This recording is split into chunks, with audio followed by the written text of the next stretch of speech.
చూస్ country delight, live better. ఇప్పుడే country delight app ని download చేసుకోండి.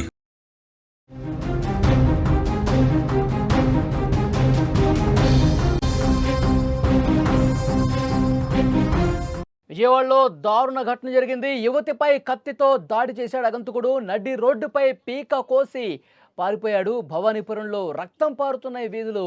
ప్రాణ భయంతో బాధితురాలు పరిగెత్తింది. స్థానికుల చొరవతో ఆసుపత్రికి తీసుకెళ్లారు. ప్రస్తుతం ఆమె పరిస్థితి విషమంగా ఉంది. పోలీసులు కేసు నమోదు చేసుకుని దర్యాప్తు చేస్తున్నారు. ఆంధ్రప్రదేశ్లో విజయవాడలో ఒక ఉన్మాది ఏ విధంగా రెచ్చిపోయాడో మనం చూడొచ్చు. అక్కడ సీసీ ఫుటేజ్ కూడా మనకి స్క్రీన్లో కనిపిస్తోంది. మహిళల మీద దాడులు ఆగటం లేదు. ప్రేమ పేరుతో లేదా వేధింపుల పేరుతో యువతుల మీద ఇలాంటి అఘాయిత్యాలు పెరిగిపోతున్న పరిస్థితుంది. అచ్చమ్మ అలాంటి దారుణం ఒకటి విజయవాడలో కలవరం రేపింది. ఒక్కసారిగా స్థానికులు కూడా భయభ్రాంతులకు గురయ్యారు. భవానీపురం ప్రాంతంలో ఒక యువతి మీద అత్యంత దారుణంగా దాడి చేశారు. అప్పారావు అనే వ్యక్తి లక్ష్మి అనే యువతి గొంతు కోసినట్టుగా సమాచారం వస్తుంది. షాక్ అయిపోయిన యువతి ప్రాణభయంతో అరుస్తూ వీధుల్లో పరుగులు పెట్టింది. ఒక దగ్గర వచ్చి అక్కడ మనకి స్క్రీన్ మీద కనిపిస్తుంది. ఆమె ప్రాణభయంతో పరుగులు పెట్టి ఆ గాయాలతోనే వచ్చి ఏ విధంగా పడిపోయిందో మనం చూస్తాను. స్థానికులు వెంటనే ఆమెని కాపాడి ఆసుపత్రికి తీసుకెళ్లిన పరిస్థితుంది. అపస్మారక స్థితిలో పడిపోయింది. అసలు ఈ ఘటనకు సంబంధించిన పూర్తి డీటెయిల్స్ మనం తెలుసుకునే ప్రయత్నం చేద్దాం. మా ప్రతినిధి సాయి సిద్ధంగా ఉన్నారు. సాయి, పోలీసులు అయితే కేసు నమోదు చేశారు. ఆ అగంతకుడు ఎవరు? ఆ అప్పారావు అనే వ్యక్తికి ఈమెకి ఏంటి సంబంధం? ఎందుకు ఈ విధంగా దాడి చేసిన పరిస్థితుంది? అంటే ఇష్యూ మొత్తం కూడా వివాహేతర సంబంధంగా పోలీసులు అనుమానిస్తున్నారు. అంటే ఈవిడ సింగిల్ గా అంటే వివాహం అయినా కూడా భర్తతో దూరంగా ఉంటూ ఈవిడ సింగిల్ గా ఉంటున్నారు. సింగిల్ గా ఉంటున్న క్రమంలో అప్పారావుతో పరిచయం అయినట్టుగా కూడా పోలీసులు చెప్తున్నారు. అయితే ఇద్దరి మధ్య విభేదాలు తలెత్తిన నేపథ్యంలో వెంటపడి అంటే ఆవిడ ప్రతిరోజు ఇంటికి వెళ్లే రూట్ ని గమనించుకుంటూ ఎవరూ లేని సమయంలో అంటే ఆవిడని రక్షించడానికి కూడా ఎవరు లేకుండా ఉండేలాగా అతను ప్లాన్ చేసుకుని కత్తితో దాడి చేసినట్టుగా కూడా పోలీసులు అనుమానిస్తున్నారు. అయితే ఆవిడ రక్తపు మడుగులో ఉన్నా కూడా ఆవిడ ప్రాణాలను కాపాడుకోవడానికి ఆవిడ శతవిధాల ప్రయత్నించారు. ఒక చోట ఒక షాప్ దగ్గర కూడా ఆవిడ పడిపోయి రక్షించాలని కోరారు. ఆవిడ అంత రక్తం కారుతూ ఉన్నా కూడా అతని వివరాలన్నీ కూడా స్థానికులు చెప్తూ ఉన్నారు. అయితే ఇంతకు జరుగుతున్నా కూడా అతనికి ఏమాత్రం కూడా అంటే సాయంత్రం పూట ఒక పక్కన నియర్ సమీపంలో బెజవాడ ఉత్సవాలు జరుగుతున్నాయి. 100 మంది పోలీసులు ఉన్నారు. మరోవైపు ఇంద్రకీలాద్రి వెనకాల ఇంద్రకీలాద్రి ఇక్కడ 1000 మంది పోలీసులు ఉన్నారు. ఇంతమంది పోలీసుల పహారాలో ఇంత జరుగుతున్నా కూడా ఇటువంటి ఘటన జరగడం అనేది నిజంగా బాధాకరం. ప్రస్తుతానికి అయితే సమాచారం అందుకున్న పోలీసులు ఇమీడియట్ గా రెస్పాండ్ అయ్యి ఇమీడియట్ గా ఆమెను ఆసుపత్రికి తరలించారు.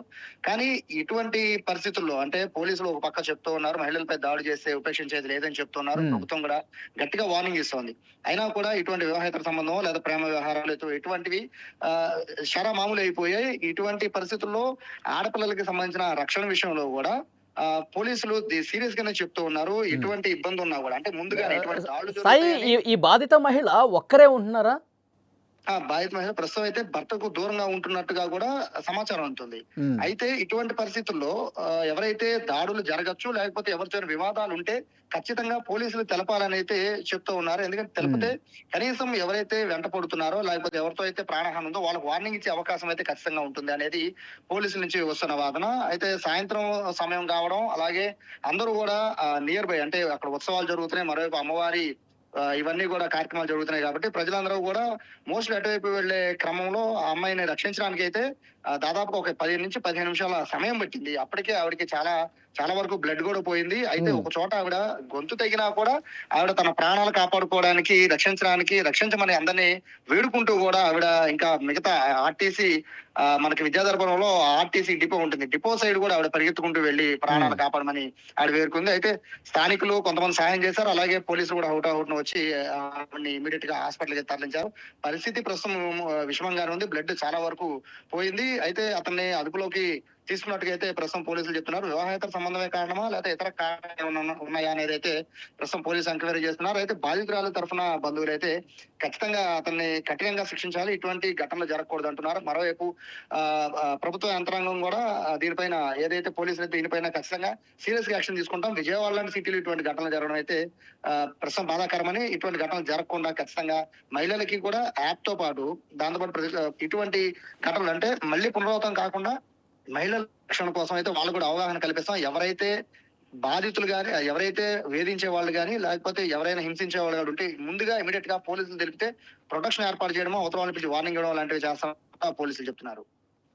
ఓకే సాయి. అది విజయవాడలో ఎలాంటి ఒక దారుణమైన ఘటన జరిగిందో ఒక్కసారి మీరు స్క్రీన్ మీద చూస్తే అర్థమవుతుంది. ఆమె ఒంటరిగా నడుచుకుంటూ వెళుతున్నటువంటి సమయంలో కాపు కాచి ఈ విధంగా కత్తితో దాడి చేసిన పరిస్థితి ఉంది. పీక కోసాడు. ఆమె ఇంకా తీవ్ర గాయాలతోనే తన ప్రాణాలు రక్షించుకునే క్రమంలో ఆమె ఆ వీధుల్లోనే పరిగెట్టిన పరిస్థితి కనిపిస్తోంది. ఒక షాప్ దగ్గర ఆగిపోయి అక్కడ ఒక మహిళ ఉంది. షాప్లో కూడా ఒక మహిళ ఉంది. ఆమెను కాపాడే ప్రయత్నం అయితే చేసింది. ఆ గొంతు అలాగే పట్టుకొని నా మీద దాడి చేశారు, కత్తితో దాడి చేశారు, కాపాడండి అన్నప్పుడు ఎవరు చేశారమ్మా అని చెప్పి ఆమె అక్కడ ఎవరైతే దాడి చేయడానికి వచ్చిన అగంతకుడు ఉన్నాడో అతని పేరు అప్పారావుగా తెలుస్తుంది. తర్వాత అతన్ని అడ్డుకుని వెంటనే ఈమెని ఆసుపత్రికి తీసుకెళ్లిన పరిస్థితుంది. ప్రస్తుతం ఆమె చికిత్స పొందుతోంది. పరిస్థితి కొద్దిగా విషమంగానే ఉన్నట్టుగా తెలుస్తుంది. అయితే ఈమె భర్తకు దూరంగా ఉంటున్న క్రమంలో మరి ఈమె మీద కన్నేశాడా, లేకపోతే వీళ్ళకేమన్నా గతంలో పరిచయం ఉందా, సంబంధాలు ఉన్నాయా, ఇవన్నీ కూడా బయటికి రావాల్సిన అవసరం ఉంది. పోలీసులు అయితే ఇన్వెస్టిగేట్ చేస్తా ఉన్నారు. అతను ఎవరైతే ఈ దాడి చేశాడో అతను కూడా ప్రస్తుతం అదుపులోకి తీసుకున్న పరిస్థితి కనిపిస్తుంది. అయితే బెజవాడ ఉత్సవాలు జరుగుతున్నటువంటి ఇలాంటి కీలక సందర్భాల్లో ఒకవైపు దుర్గా శరన్నవరాత్రి ఉత్సవాలు జరుగుతున్నటువంటి ఇలాంటి కీలక సమయంలో పోలీసుల పహారా ఇంత స్థాయిలో ఉన్నప్పుడు నడి రోడ్డు మీద ఒక మహిళని అంత దారుణంగా చంపే ప్రయత్నం చేయడం అనేది నిజంగా మహిళల భద్రతకు సంబంధించి మరొకసారి ఆలోచన చేయాల్సిన అవసరం ఉంది. మా ప్రతినిధి సాయి చెప్పినట్టు పోలీసులు కూడా ఇన్ఫర్మేషన్ ఇస్తున్నారు. మీకు ఎవరి మీద అనుమానం ఉంటే, మీకు ఎవరితోనా థ్రెట్ ఉందని చెప్పి భావిస్తే మహిళలు, అమ్మాయిలు తప్పకుండా పోలీస్ స్టేషన్కి వచ్చి వాళ్ళ డీటెయిల్స్ ఇవ్వండి, వాళ్ళకి వార్నింగ్ ఇస్తాం, మీ జోలికి రాకుండా చేస్తాం అని గతంలో కూడా చాలా చెప్పిన సందర్భాలు ఉన్నాయి.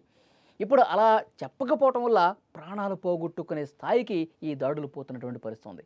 సో డెఫినెట్గా ఈ కేసు నమోదు చేశారు. చాలా సీరియస్గా ఇన్వెస్టిగేట్ చేస్తూ ఉన్నారు. అతను ఏ ఉద్దేశంతో చేశాడు, ఏంటి దీని వెనకాల అసలు కారణం, ఇవన్నీ కూడా సాయంత్రం వరకు బయటకు వచ్చే ఛాన్స్ కనిపిస్తోంది.